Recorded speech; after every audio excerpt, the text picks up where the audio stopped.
Hello, Charleston Hacks participants, and welcome.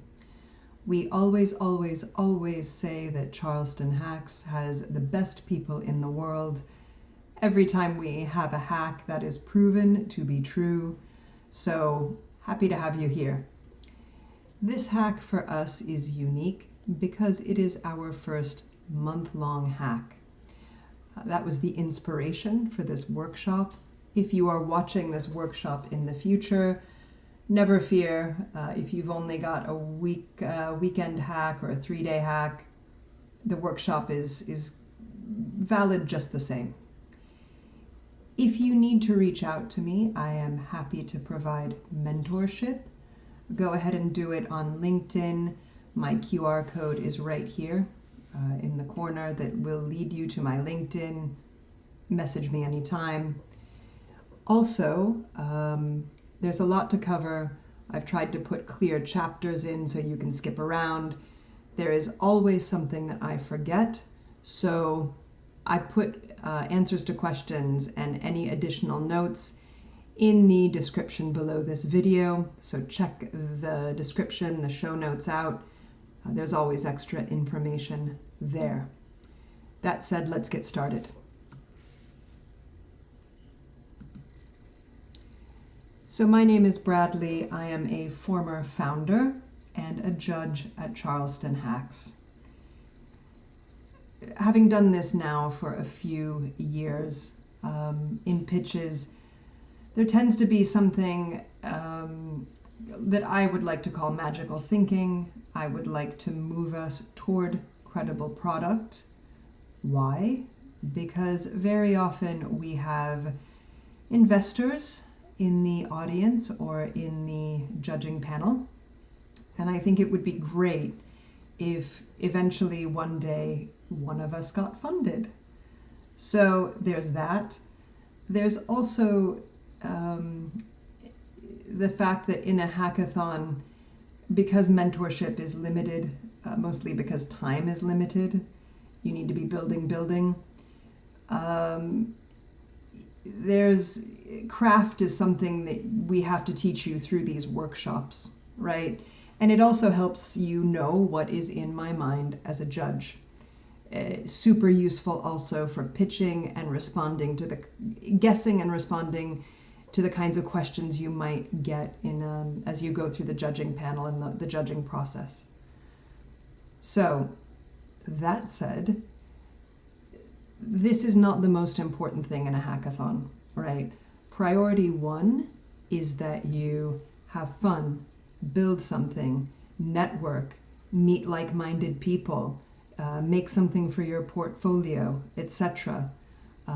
We are super proud of you no matter what. Yeah? Let's continue. This is always my first slide. Most startups fail because they run out of money before they figure out if they have reached market fit. Practically speaking, that means that entrepreneurs have an idea, they start coding at $60 to $120 an hour of coder time for 1 hour of coder time multiplied by a boatload of hours before they even know if they have a customer. That is a brutal place to be. Steve Jobs coined something called the idea disease, referring to the mistaken belief that a great idea alone is 90% of the work in creating a successful product. I highly suggest watching the video. The link is right there at the bottom. It's short. This picture always makes me want to buy a black turtleneck, which I suggest doing ASAP. So we've looked at what Marty Kagan has said and what Steve Jobs has said. What I'm saying that I see in pitches quite often is something that I would call Prospector Syndrome, where the team or the entrepreneur in the team has come up with an idea. They have led me into the middle of a field as a judge or investor. They have pointed to the ground and they have said, my gut tells me that if you pay to dig here, you will strike oil. And there's a reason that people believe this, and that's because early tech was filled with prospectors, right? In some cases, it was people standing in a dark room throwing darts at a dartboard, and some of them hit a bullseye and made a shed load of cash. I think that we're out of those times now. That's just my opinion. So when I hear the word disruption, chaos, like it makes me think of chaos, and that also makes me think of like maybe 2008, where successes were random and maybe failure also somewhat random, and it was a little bit like throwing spaghetti at a wall. We live in a time where the founding fathers and mothers of tech are very much alive, and they are constantly writing business books. This kind of thing is not my cup of tea. In fact, just even looking at the hoodie makes me itch. This is one of a book I like, Only the Paranoid Survive, and it's much more Hunger Games. So again, please buy a black turtleneck. So this is where I think that tech is maybe now. Again, my opinion. So I'm a product person. I'm not a coder. I'm not a UX designer. I'm not like a compliance person or like a tech QA tester. I'm a product person. So the questions that I have to ask are, is this a real problem? Will users use it? And will they expend resources on it? If the answer is yes to all three of these, we are on to a winner. Very often in product, we get stuck at question one. Like, I talked about this in my last workshop, but the woman who came up with an app to match you with a person standing on the same named street as you are somewhere else in the world. So you're standing on Kennedy Street in the United States, and you want to find someone standing on Kennedy Street in South Africa. She was convinced that this was a real problem. I am not convinced. So, it doesn't really matter. I can be convinced, but I just never was by this product. Another example would be Ford, who came up with Ford Italy, that genuinely came up with cars in lipstick colors for women with a little divot in the headrest for ponytails. Is it a real problem? I don't know. But that's a very fundamental place to be stuck. A more common place to be stuck is, will users use it? All right. So this is a common problem at the Hack. We pick a problem that's very generic, like students are worried about security, young people get lonely, they'd like a date. Well, I guess all people get lonely and might like a date. So, the lower end of Maslow's hierarchy of needs, like food and shelter and loneliness. So, yeah, is it a real problem? Sometimes the net is cast a little wide, and I get stuck on question 2. Will users use it? I'll give you an example of a pitch that I heard recently. I'm on a road trip. I'm a user on a road trip, and there's an entrepreneur that would like to help me find a clean public bathroom at rest stops. Is it a real problem? Yes. Will users use it? I'm very unsure. That a user will stop to check an app before pulling off at an exit. Unsure. And I'm definitely very unsure of number 3. will they spend money on it? So you can see that these questions are not as easy as they may seem. So if your job is not to be Prospector Pete, what is your job? Your job in product phase 1, I'm calling it phase 1 because there are different levels of maturity in companies and products and industries for that matter. I'm just talking, phase 1, I'm just talking about we're beginning baby, just born kind of product.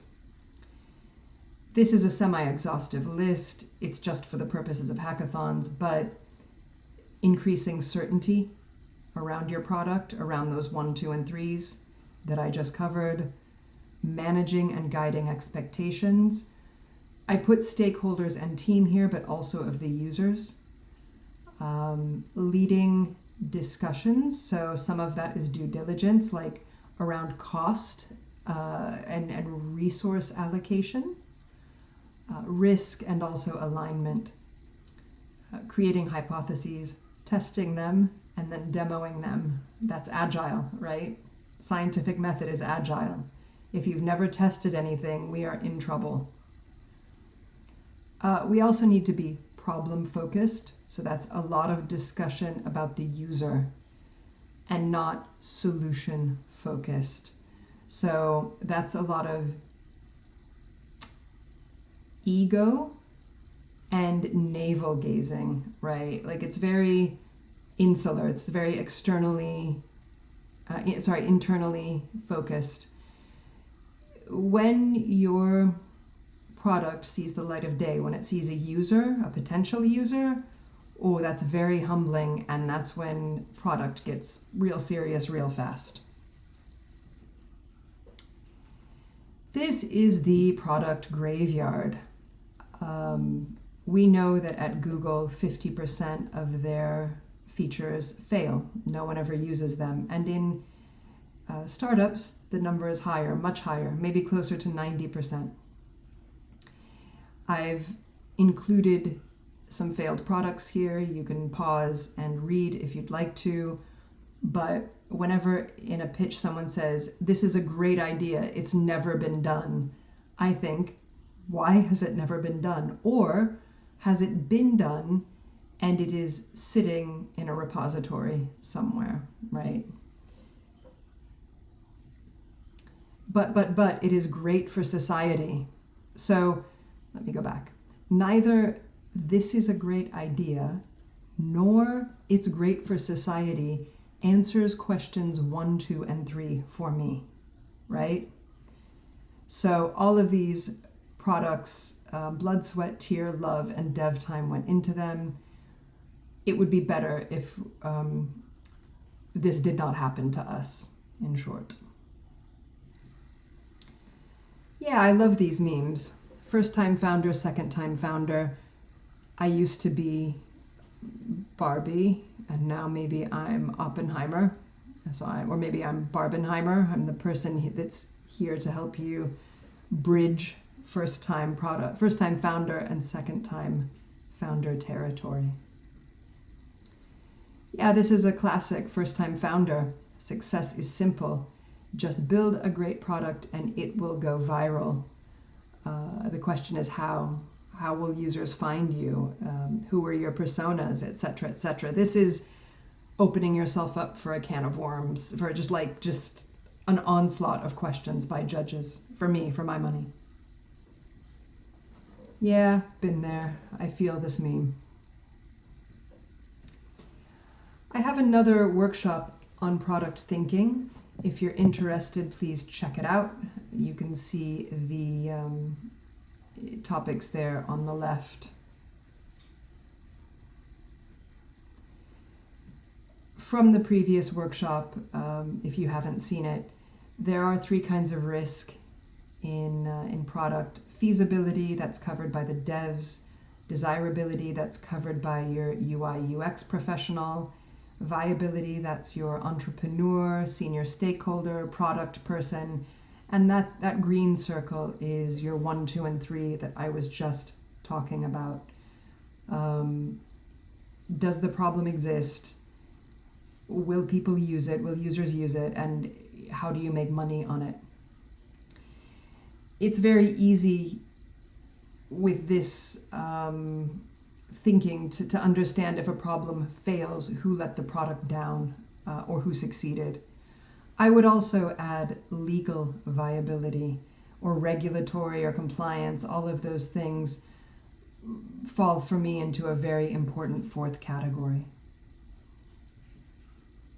And there they are. Go check out Marty Kagan if you would like to learn more about this.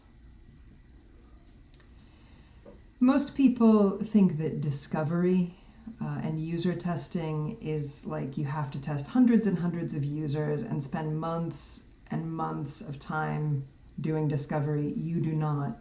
So, although clearly do not do all of this, this is some discovery that you can do in the course of a hackathon, for sure.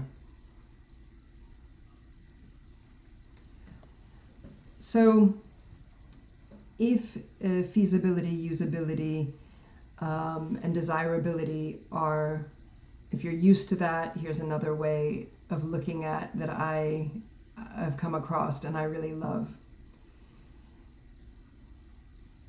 As a judge, I'm always thinking about those viabilities, those risks, they're risks, right? Categories of risk. And I will dig in if I think that one of them is weak. But here's another way of putting it. A prospector pitch might be just a load of things we don't know, or things we don't know we know. And so what I'm getting is a lot of exploration and intuition, right? It's not convincing enough for me to be interesting, right? I would prefer to be either in the facts or questions portion of this, up there at the top, things we know, or we know we don't know, right? And that's fine to have things we know we don't know. There's no way to build, 30% certainty or 40% certainty might be quite a lot in, or just enough certainty to iterate is what we probably need in Agile. What is lean? Lean is wisting waste. You have the 7 wastes right there. And for a startup, that's fundamental because you need to use your resources as wisely as possible to get to market fit. Why do I like lean analytics? Well, they've given you, in fact, here you can see at the top, they've said you get to 15 interviews, you should have the validation you need. I said you do not have to test or interview or talk to a lot of users. It's not exhaustive. It's not impossible, not even in the course of a hackathon. This book is suggesting that you do 15 interviews. I've said previously in my previous workshop that the weakest form of evidence, I would call it non-evidence, is what users tell you their future behavior will be. So when a user says, oh, I would definitely use that, right? Or, you'll hear a pitch like, oh, hey, I'm a surfer and I've got an app for surfers and I am the user and every surfer I talk to says they would use it. That is absolutely not evidence. Or another version of this is, my grandma is the user for this. Okay. When you are doing interviews, do not tell them that you were the founder if it is possible to avoid it. You are just a person doing market research. The minute that you say that you're the founder, their responses, user responses, will be absolutely super skewed in your product's favor. The most reliable indicator of if someone will use your product is their past behavior, right? So You've got a security app. Well, have they, as the user, ever bought pepper spray? Do they use other apps that are security apps? Have they bought like an alarm system when they leave a club or a restaurant? Do they like carry their keys just in case they get attacked? Have they ever switched over to the other side of the street when they've seen like a super sketchy person? I don't know. It is your job to build evidence, and asking a user what they would do, or prospective user, is like asking a person on the 25th of December whether they're going to carry out their New Year's resolution like the first week of January. Everyone says yes, right? And so, in fact, it's all here. One customer doesn't make a market. Suck it up and get out of the office if you can't find people to talk to, etc., etc. Here, they've got this red thing that says, signs you've found a problem worth tackling. They want to pay you. So that's a classic. Let's say you've got a clickable prototype that you've created in Figma. You have not coded anything. You've got, hypothetically, your surfing app or your security app. You do a user interview and you say, oh, you love this clickable prototype. This is definitely a problem you have. Will you pay me $5 for the beta version, or $3? If they say no, it's a sign, right? And if they say yes, that's a great sign. But you need them to put skin in the game. Either in the past they have put skin in the game, or they are now. Yeah, here's some other things that we could talk about with product, right? Empathy, stickiness, virality, revenue, and scale. 5 stages. So, part of what I love about this book is that it basically states that there are a fixed number of kinds of digital product out there in the world. You can see here media site, number 25. 26, user-generated content. 24, free mobile app. 22, e-commerce. 23, SaaS. And you can see here that there are typical metrics that are important in each model. If you're wondering what metrics are important for the model that you've got, get the book. But here for SaaS, for example, paid enrollment, freemium versus paid, and churn, right? It's unlikely in a hackathon that you're going to get questions about this, but you can look at similar companies, your competition, to see if there is any information available on these. And you could probably even test them with a clickable prototype without coding anything. I mean, some of them for sure. So, discovery. Here are discovery research methods and delivery research methods. I am really encouraging you to be user-focused and to iterate, to create a hypothesis, and to test something.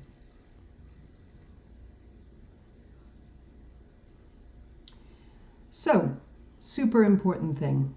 Let's say that we have that surfer. He says, I'm a surfer. My user is every surfer because it's me. And just every surfer in the world is going to beat a path to my door to use my app. Not true. Impossible. This is not credible in a product pitch because I know that the diffusion of innovation, or like product uptake, you might want to call it, works in a particular way. So my own product was a product for migrants and refugees who got to Europe and did not speak the language of their host country and had barriers in medical care. So it's a multi-sided user kind of a product. You've got the migrant or refugee patient, but you also have the physician that needs, or nurse that needs to use the product with the patient. So We discovered early on that our innovators, so the 2.5% and the early adopters, were likely to not be doctors because doctors were time poor. We knew that they would be likely to be younger, to skew younger. They were almost certainly bilingual.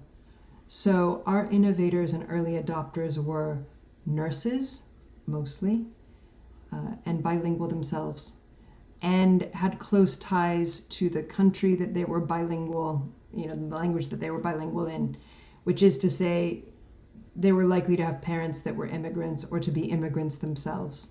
And they were very, very excited about the product. So that's our innovator, that's our early adopter. You could call them technologists or visionaries. And of course, the hope is that the 80-year-old monolingual doctor right out there at the late mass who has never left his or her hometown is the laggard, right? And you have personas for all of these people. We'll talk about personas in a minute. But there is this thing called the Maloney's 16% rule. There's like a chasm here. You need to reach 16%. Because the early majority, like everybody to the right of the bell curve, looks to the people to the left and they have this social proof that this product is great, and then you start getting momentum with your product. So it is not credible to say my product is for all grandmas or all surfers or everybody who needs to find a bathroom on the highway or all women with a ponytail, right? It's impossible. Let's move on. Okay, so here I am a product person. I am running a team. We got a team of 4, and I've got my senior stakeholder here, Doug. I'm about to drag Doug. I'm feeling a little bit bad about this. So this is the brief that I've got in front of me. As a not first-time founder, I'm not Barbie anymore. From an Oppenheimer point of view, I can tell you here that I am looking, those bullets, I'm looking at a wish list. There's no user information here. I'm looking at a wish list of features, right? Very common, dangerous place to be, because I have to assume that Doug knows his users very well and that his solution solves an actual user problem. Super dangerous. So let's talk about the kinds of discussions that I might have with Doug. When you get a client or a partner or a senior stakeholder, you need to think about this list that you've been given like a wedding dress, right? Even if you are doing this project for, let's say, air quotes, free, because nothing is free, you're not charging Doug, you're doing it pro bono, you're doing it for the good of society, or as a student project, it does not matter. The reason that this is like a wedding dress is that, can you imagine what it would be like if Doug had a system that helped these medtech startups, right? That would be really meaningful for him, and he's going to be super disappointed, and it's going to be emotional if it doesn't work out, right? That's going to be crushing. So every product that someone comes up with is meaningful and emotional and probably expensive, right? So the person, if you're a tailor, the person that brings you a picture of this dress does not know it's $434,000. To them, it's a white dress. And if you were a tailor, like a craftsperson, you would have a discussion with them about how this fabric is like $500 a yard. The actual bride is getting married in January, so maybe this would be a little bit chilly, and maybe their body type is not exactly the same as Princess Catherine. So you're going to have to reconcile their their thing they have in their head with reality, right? So this is Doug coming to you with a very expensive wedding dress. The mistake here is to say, take this list and say, let's build that. There must be a discussion, and I'll get to why in a second. So you will need to have a discussion with Doug about cost or allocation of resources. I used AI to help me here. Here are some of the kinds of discussions that you will want to have with Doug. This is very long. If you even had 2 of these in the context of a hackathon, I would be super happy, yeah? It's the product thinking more than anything. But definitely, you need to talk about resources. Even if Doug's not paying, there's really no such thing as free in tech. So I'm scanning down and I'm seeing that the estimate for this project, time-wise, we can talk about resources and time or cash, is 1,500 hours, 1,520. That exceeds a month and then some. Like, this is likely not doable if we create all of these features. Now, Doug might not have asked for all of these features. Maybe he's asking for 1. Great. However, the dollar cost for that, this is seasoned dev money, not junior dev money, but it is, where is it? $182,000. The annual maintenance is estimated to be nearly $77,000. So even for charities that get the upfront work done for free, air quotes free, most of them could never afford the annual maintenance. You must explain to stakeholders that everything you create has bugs. Everything you create will need testing. Everything you create will need updates. And the cost of that is not cheap. Yeah? So, let's go back to Doug. You've had those discussions with him, and he now understands that his full list would be about 1,500 hours or $182,000 that he would then have to maintain to the tune of $78,000 per year. This is the good part to start talking about what Doug wants and why.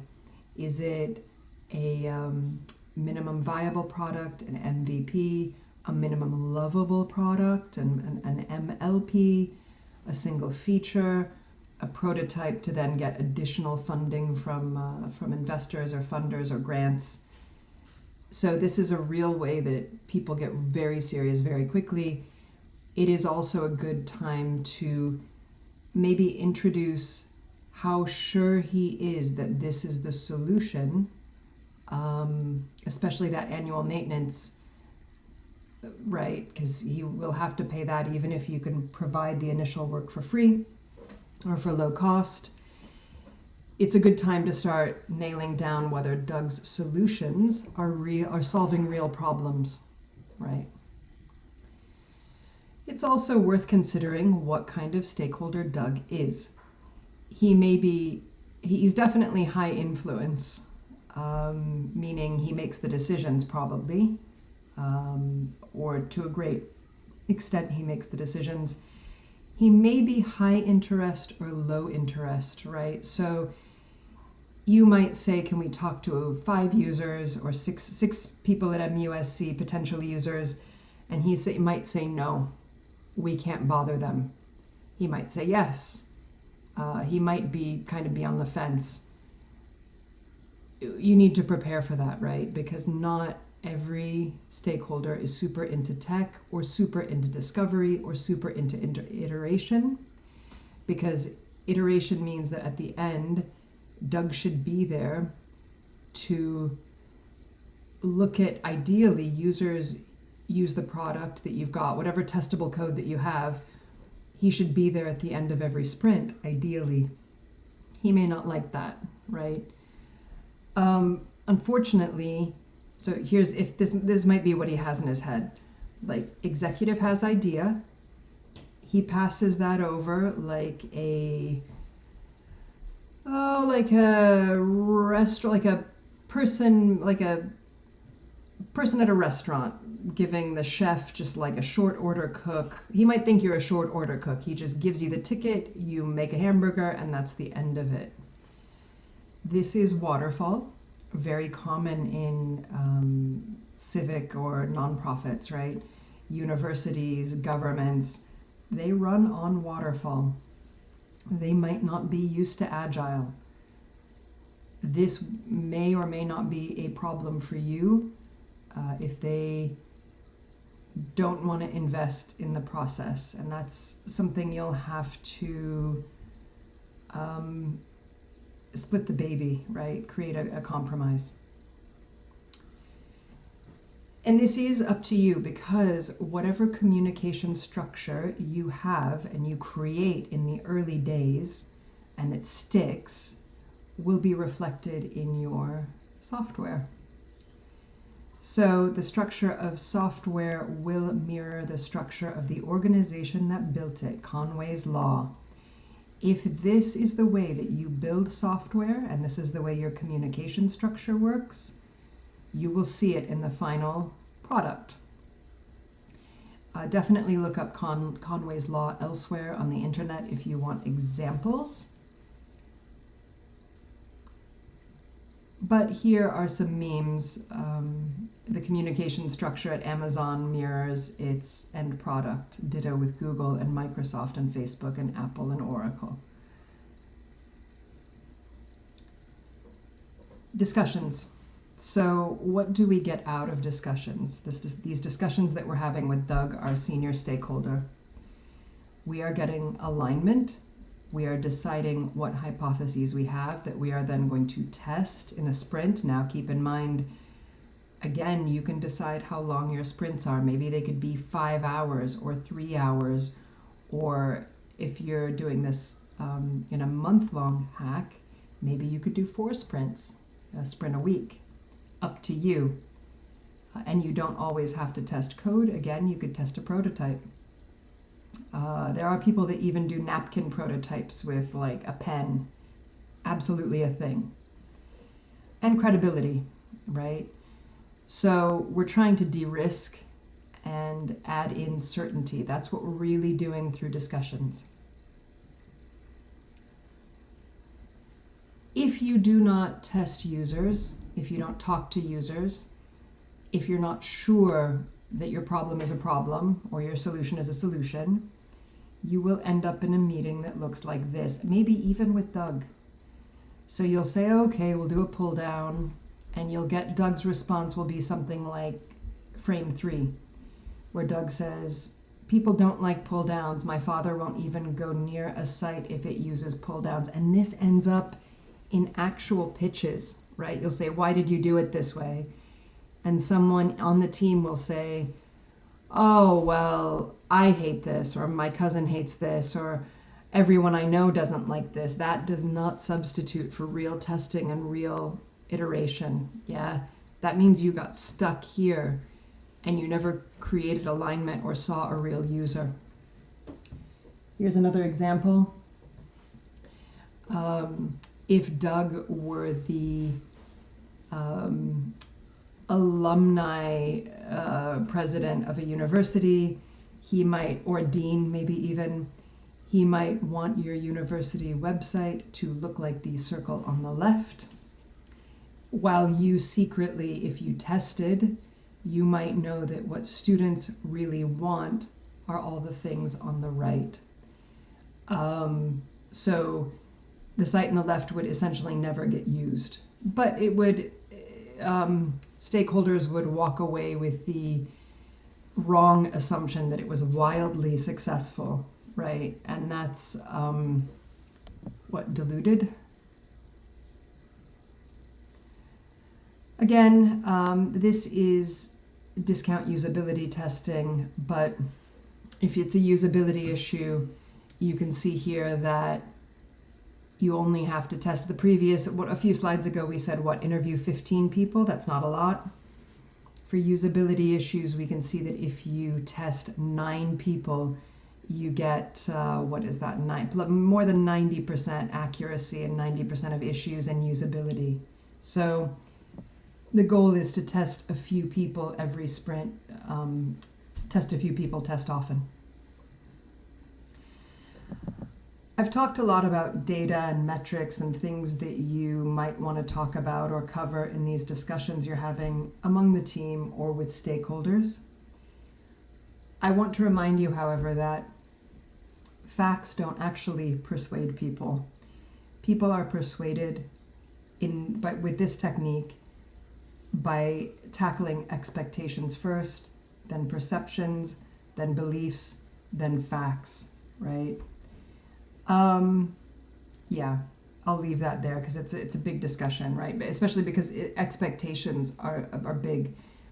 If you are interested in expectations, go to my other workshop and look at Kano modeling. Look at a Kano model and think about product in that way.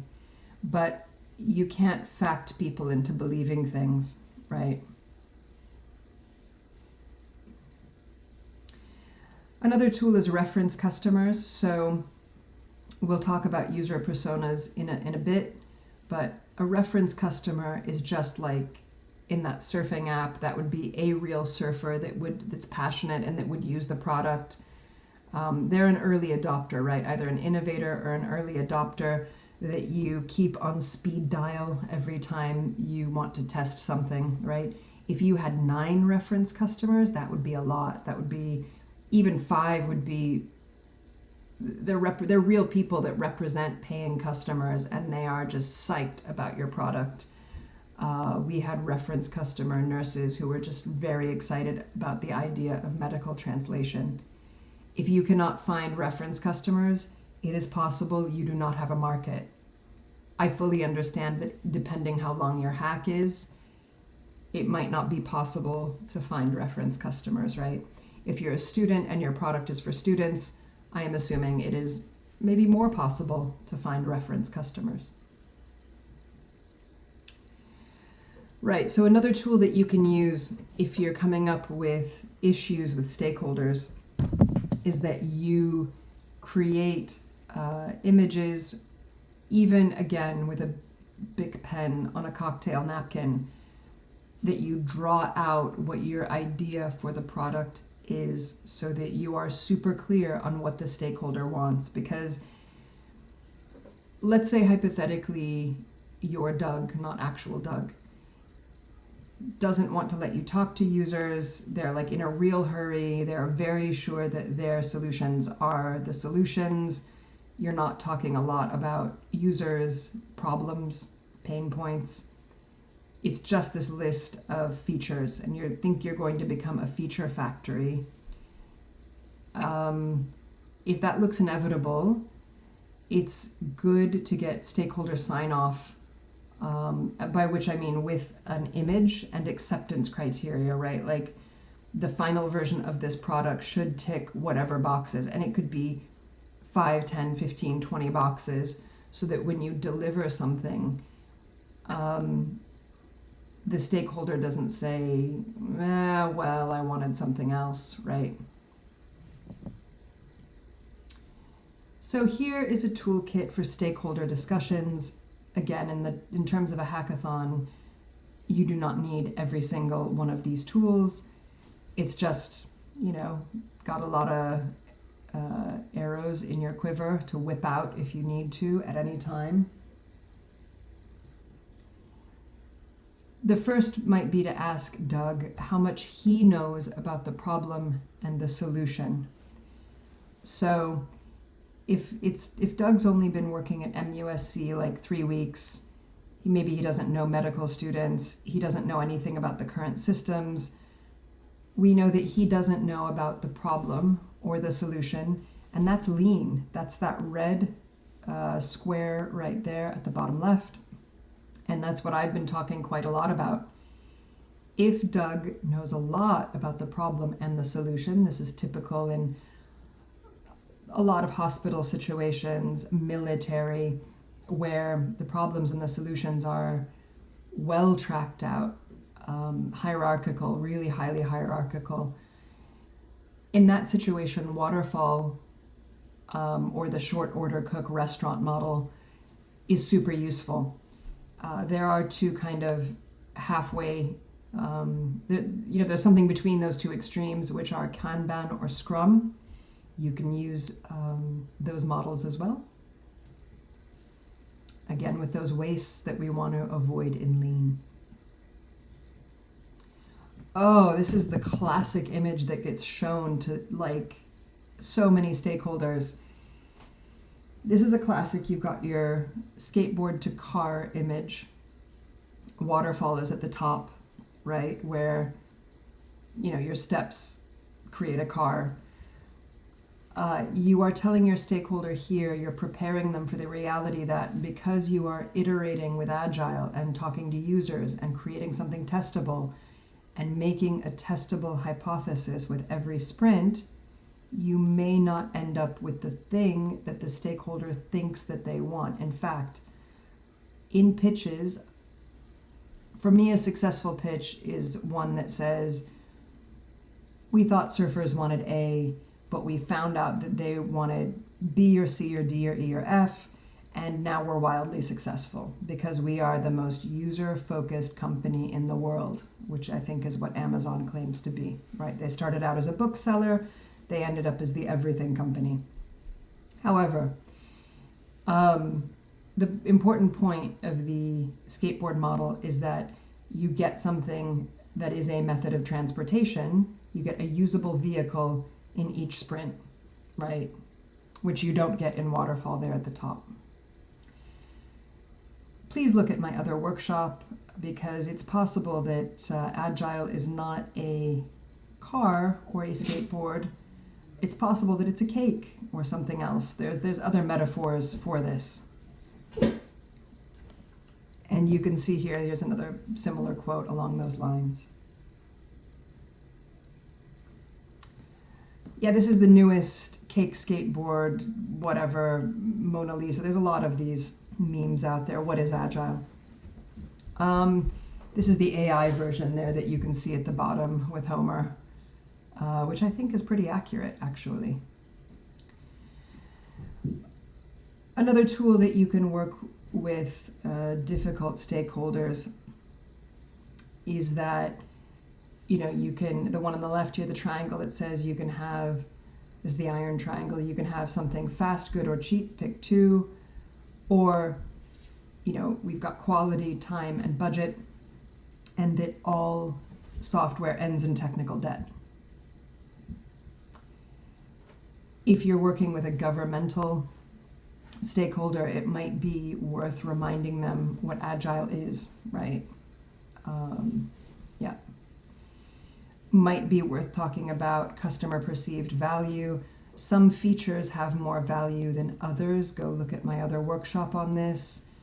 But you want to be always creating the thing with the highest perceived customer value and the lowest cost to the company all the time, right?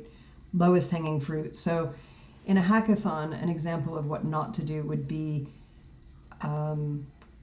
coding like your features in order. So you're probably going to run out of time in a hackathon. And a big mistake that people make is that they code the login page, right?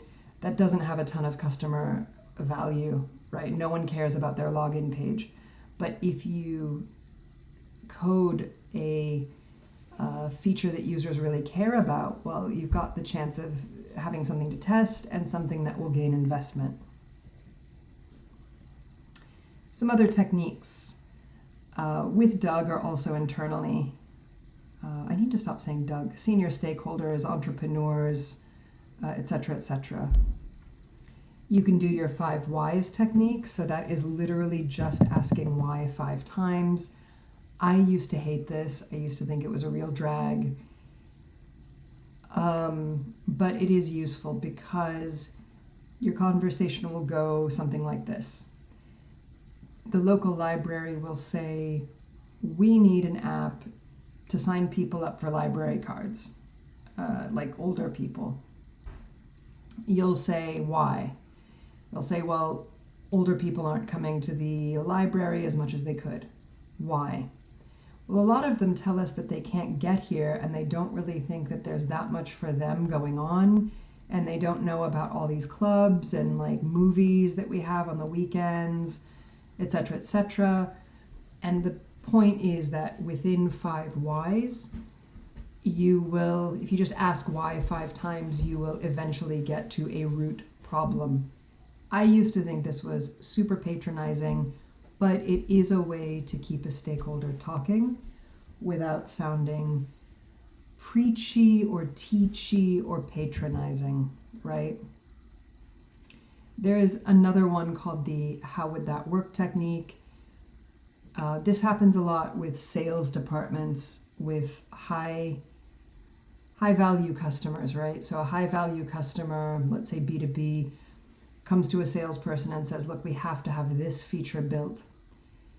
And instead of the salesperson saying, no, I know my users, that would never work, or maybe they just want to make the person happy,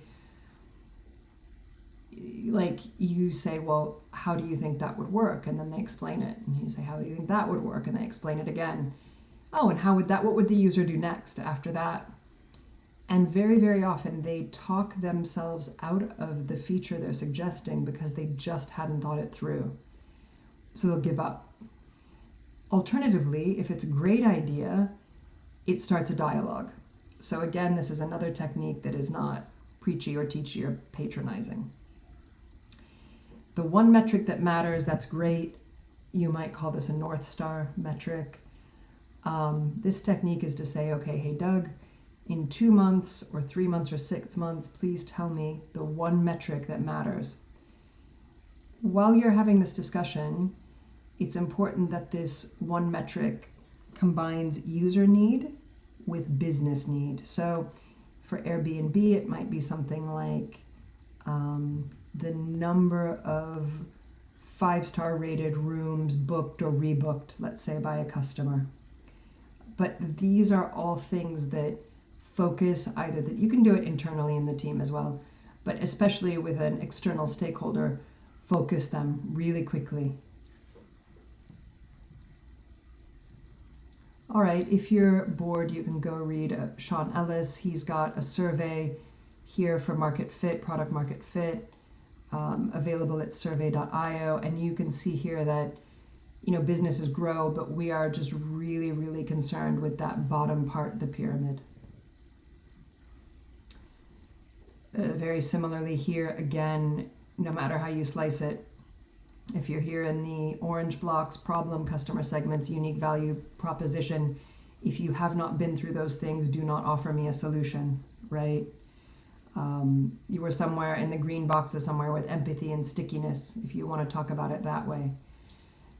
Lean startup, the blue, product, problem validation, solution validation, MVP building, iteration. If we do not have these things, it's very unlikely that we have a product, a viable product. All right. Team discussion tools internally with the team. Do not worry, there is only one I'm suggesting. Again, we are working to de-risk, create certainty and alignment. I suggest learning how to do user story mapping. Jeff Patton has a website on this. It's very, very short. You can also watch videos. He's talking about how to make a user persona. A user persona is just like a fictional version of a real user, like a composite fictional cartoon user. Notice that this is really focused on the user's pain points, the tasks they have, jobs to be done, you might want to say, tasks they have to complete, the feelings that they have, their pain points, their goals, and their influences. This is not market research. This is not centered around demographics. However, you need to do this in a group with your team, and he likes leaving it up on the walls at all times, this work that the team does together. Now, he talks about, okay, number one, this keeps us focused on the why. So Doug gave us the what to build, right? Or how to build it. Being focused on the why is super, super important, which comes down to user pain points. However, I love this mug that Erica Hall, who is amazing at Mule, makes. So we're looking to challenge assumptions and avoid unexamined hows, right? We always need to be focused on why. So why are we building? You can see that Jeff Patton does it here through user story mapping, but the most important contribution that he has to tech is this, is not the persona itself, it's the discussion behind the persona. So Jeff Patton says that the artifacts that you find in tech, so an artifact might be a Q1 report or a Q2 report or metrics analysis or even user personas, user stories, tickets, and Jira. These are all the products of conversations, but they're just useful reminders for the people that were actually in the room about what they're kind of rowing towards and what the mission and the vision is. But they don't create, they're like a memory tool. So he likens artifacts to vacation pictures. Here are some vacation pictures that I just took. I just took my son to space camp in Florida. And these pictures would be probably meaningless to anyone else. But if we were showing these to you, we might say that we got this Capri Sun moon punch. The packets glow in the dark, amazing. I learned what a waning gibbous moon is. We might tell you about how we sprayed the moon punch all over each other or the hotel room, or we went to a presentation at NASA about the moon, or we met someone who'd landed on the moon. But likely when you show someone a vacation picture, you get a whole story that's sometimes very boring for the people listening to it, I'm now realizing, about the vacation. But it's intentional, it's intended to bring back those memories. And it's the discussion that creates alignment, not the picture, right? The artifact is meaningless. It's just a reminder of the discussions you had. On the right there, you can see Michael explaining to me what he guessed my birthday using 5-bit binary code. And there you can see it on the screen. So that's how I learned about a 5-bit binary code. This is my son pointing out to me what the microgravity accelerator is like. I don't care because, he's whispering in my ear. Microgravity simulator is like, he is very psyched and stoked about this. I don't care because I wasn't there. What I am putting in bold with an exclamation point, like lit up in neon, is that the discussions that I've just described with Doug, it is important that it is a discussion. It is not the same if I send him an email and say, hey, listen, here's what this would cost. How about if we just, the end, right? This has to be a discussion. And it is your job to facilitate a discussion, sometimes even with people that are not too excited about it. And also that whatever artifact you create is a dead thing.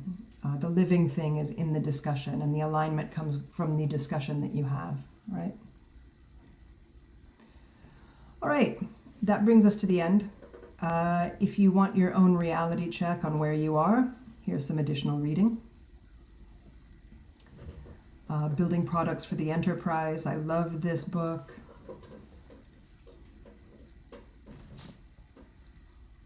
Pause if you need to. Pricing. We talked about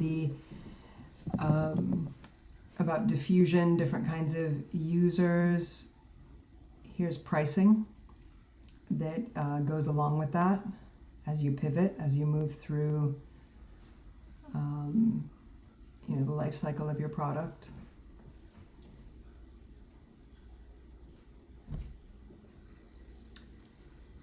And here are some nice AI prompts that you can download from Pragmatic if you're interested in that.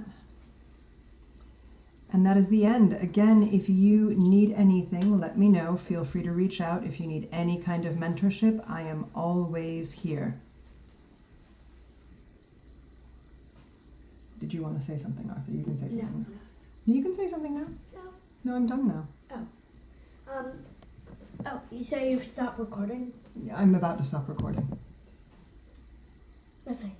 Wait, so I'm talking, can they hear me? They can hear you, no one can see you. I can edit it out. Yeah, why you say that was useless? Like the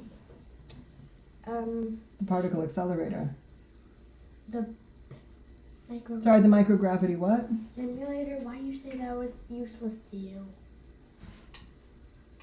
Arthur. Did I go in the microgravity simulator? No. So to me it's just a picture, right?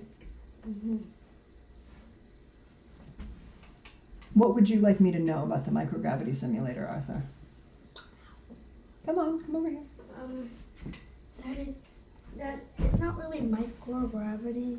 Yeah, okay. You just stand on a thing that has a lot of air just coming out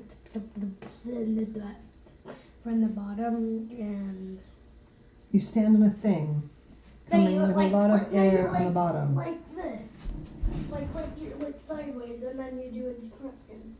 You're lying on a sofa and you're explaining to me how you do instructions. No. So you have like this little mask with like a microphone in it.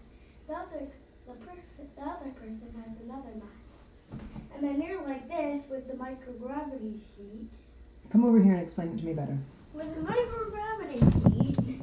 Okay, come on over. Yeah, okay.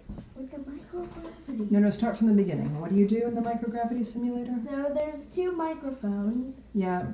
And you communicate. Okay, do they lock you in some kind of a... No, not an external chamber. You don't get locked in an external chamber. Can you go back from this? No. Oh. You want me to go back to the artifact that we had? Hold on, I'll go back. Okay, there it is. Go ahead. Does that look like anything? Look, so you just stand in there. There's I think there's a bunch of air just coming down there. I think. Okay. But and then you just do stuff. What kind of stuff, Arthur? That's not super clear. Like to connecting and disconnecting and connecting cables. So the microgravity simulator is a place where you sit and you get connected to cables. No, and then you disconnect and connect cables and... What's the point? How does it simulate microgravity? That you have a cure that simulates microgravity. Oh, so it's like being at the dentist. A little. Okay. Can you stop recording now? Do you think we've reached alignment?